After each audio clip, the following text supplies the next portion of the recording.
In this video, we're going to go over what happens after someone actually picks up the phone and you get a chance to speak with them. How do you get them to book an intro with you and get them to come into the gym?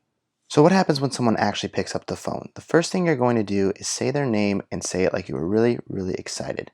So for example, "Hey Mary, here's what I don't want you to do. You don't need to say, 'Hi, is this Mary?' or 'Hi, I'm looking for Mary regarding your 6-week fitness challenge.'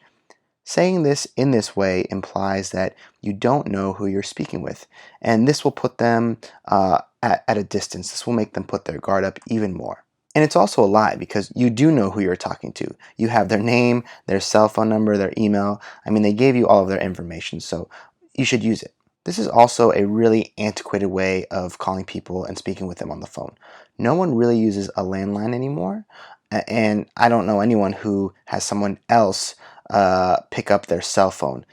So no one does that, right? So this is from back in the day when telemarketers used to call people at their house, and it could have been anyone in the house picking up the phone. But everyone now uses a cell phone, which is a direct line to that person. So no one really needs to say, "Hey, I'm looking for Mary," because you know you're going to reach Mary. You have her cell phone. So don't do that. The next thing you should say is, "This is Mateo."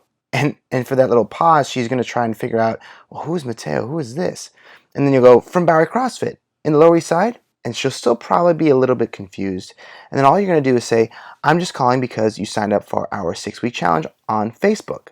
And this is the key word. Facebook is the magic word that will jog her memory. And if you read back what I just said, these are the 3 things that you're trying to hit in this sentence.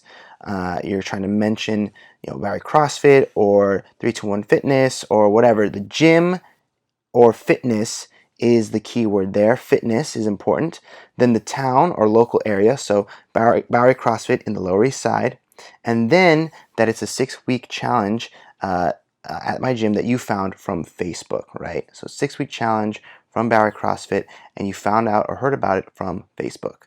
These are the 3 indicators that you want to mention that will reconnect her with the website and the video and everything that she inquired about previously. Those 3 indicators should have jogged her memory, and from there, you want to move to the next piece of the script. And then you want to say, "Yes, so I was just calling to let you know that we only have 2 spots left in the program. My staff can only take on 2 more people at this time, so I was just calling to see what time you could come in tonight to see the gym and check out the program.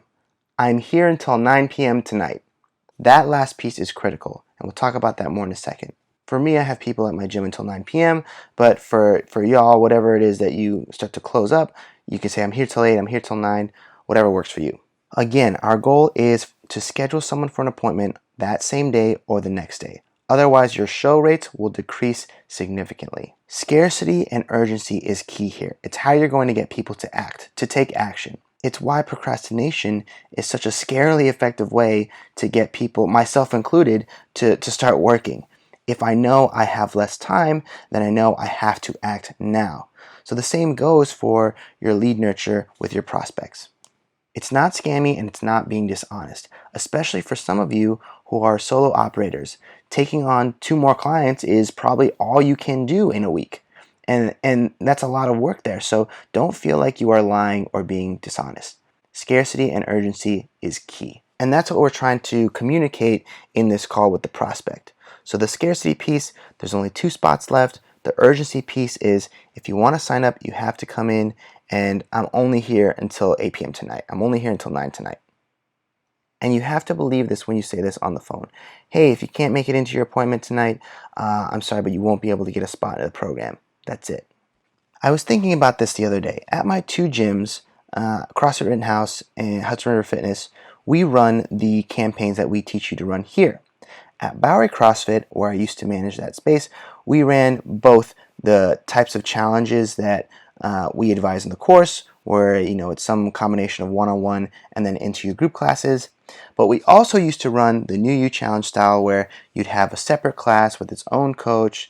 There are 12 spots, there's a start date and an end date. And we vacillated between running the 6-week challenges as we do them with on-ramp plus group, and then this separate group challenge option. And selling the group one was significantly easier to do for a while, and I didn't really know why.